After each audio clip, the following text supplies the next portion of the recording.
एक समय में हमारी दुनिया में डायनासोर का राज था। वे चलते थे जहां हम चल रहे हैं।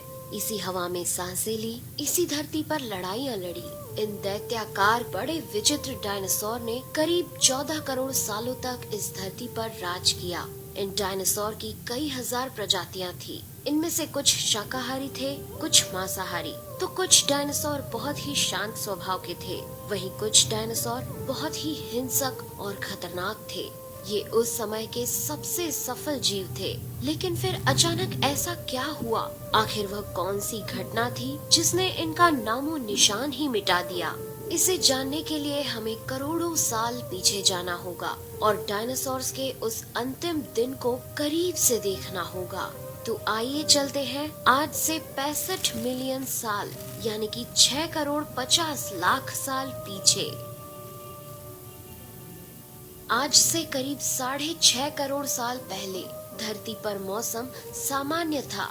चारों ओर सूरज की रोशनी बिखरी हुई थी। लंबे लंबे पेड़ों से टकराती समुद्र की ठंडी हवाएं और चारों तरफ डायनासोर के चिल्लाने चिंघाड़ने की आवाजें। जब ये सारी डायनासोर प्रजाति बड़े ही आराम से धरती पर अपना जीवन बिता रही थी, तब 10 करोड़ साल पहले ही इनकी किस्मत लिखी जा चुकी थी। 10 करोड़ साल पहले एक छोटा एस्ट्रॉइड का टुकड़ा जो सुदूर अंतरिक्ष से आ रहा था, वह पृथ्वी से लगभग 20 करोड़ मील दूर मंगल और बृहस्पति के बीच बने क्षुद्र ग्रह बेल्ट में घूम रहे एक बड़े एस्ट्रॉइड से जा टकराता है। इस टकराव से उस बड़े एस्ट्रॉइड की दिशा बदल जाती है और वह क्षुद्र ग्रह बेल्ट से निकलकर सीधे पृथ्वी की ओर 22,000 मील प्रति घंटे की रफ्तार से बढ़ने लगता है। जब यह एस्ट्रॉइड पृथ्वी से 3,84,000 किलोमीटर की दूरी पर था, तब धरती से शायद डायनासोर का अंत ना होता यदि यह एस्ट्रॉइड पृथ्वी के उपग्रह चांद से टकराता। लेकिन नियति को कुछ और ही मंजूर था, इसलिए ये बड़ा एस्ट्रॉइड चांद के बहुत नजदीक से गुजर गया।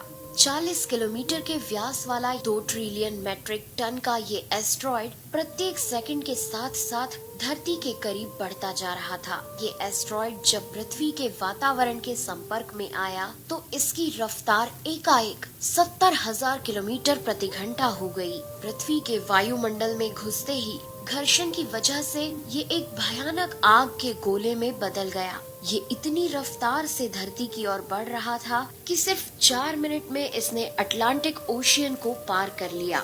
इसकी चमक इतनी अधिक थी कि धरती पर टकराने से पहले ही हजारों जीव आग के इस दहकते गोले को देखकर पूरी तरह अंधे हो चुके थे। ये जीव उस उल्का को देख नहीं पा रहे थे, लेकिन वह उसकी भयानक गर्मी को महसूस कर रहे थे। कुछ ही क्षण में ये एस्ट्रॉइड मेक्सिको की खाड़ी के पास जमीन से टकराता है और लगभग 35,000 डिग्री सेल्सियस की ऊर्जा वाला एक भयंकर विस्फोट होता है। इस टकराव का विस्फोट लगभग 10 हाइड्रोजन बम के विस्फोट के बराबर था।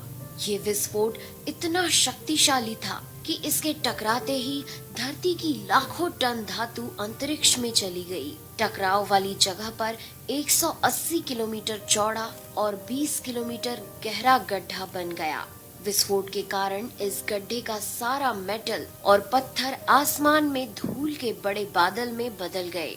16 मिनट 40 सेकंड बाद जमीनी टकराव की वजह से धरती के अंदर चारों ओर 11.1 तीव्रता की भूकंपीय तरंगे उठने लगी।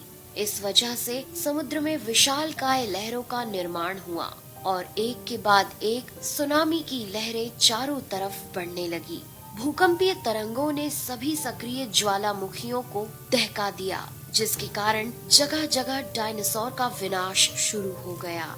धरती के महाविनाश की प्रक्रिया आरंभ हो चुकी थी। इस भयानक विस्फोट में रेडिएशन की मात्रा इतनी बढ़ गई कि इसके 800 किलोमीटर के दायरे में आने वाले सभी जीव जलकर पूरी तरह राख के ढेर में बदल गए थे। इस महाविनाश में उड़ने वाले डायनासोर इन जमीनी खतरों से तो बच निकले, लेकिन ये तो महाप्रलय की बस शुरुआत मात्र थी। विस्फोट की वजह से जो लाखों टन मेटल, पत्थर और धूल अंतरिक्ष में गया था, वह ग्रेविटेशनल पुल के कारण ठीक 40 मिनट बाद आग के गोले के रूप में पूरी धरती पर बरसने लगे।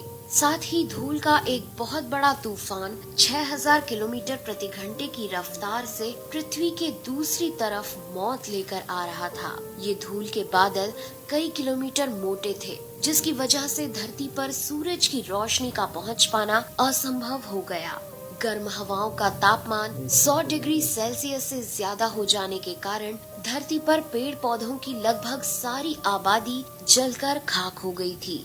विस्फोट के 90 मिनट बाद धरती का तापमान 200 डिग्री सेल्सियस तक बढ़ गया। इसकी वजह से जो डायनासोर विस्फोट के इलाके से कोसों मील दूर थे, वे भी इस गर्मी से बच नहीं पाए।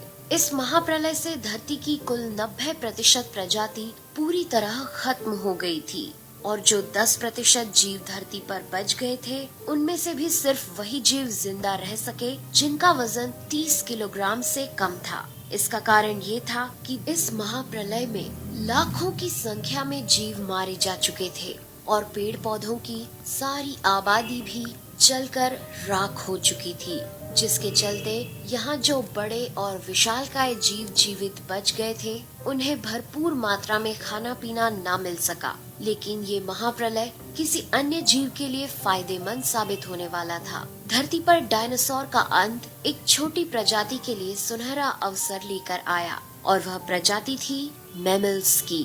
मैमल्स क्या थे, कैसे बच गए महाप्रलय से? डायनासोर के अंत के बाद इंसान कैसे और कहां से आए, ये जानेंगे हम अगले एपिसोड में। यदि आप चाहते हैं कि हम अगला वीडियो जल्द से जल्द बनाएं, तो इस वीडियो पर 2000 लाइक्स जरूर दीजिए और हमारे चैनल को सब्सक्राइब कर हमारा सपोर्ट जरूर करिए। यदि आप नए हैं तो इस चैनल पर हमारे बाकी वीडियो भी जरूर विजिट करें। साथ ही सब्सक्राइब कर नोटिफिकेशन बेल आइकन को भी जरूर दबाएं। मिलते हैं अगले एपिसोड में, तब तक के लिए नेहा आगरकर को दे इजाजत। नमस्कार।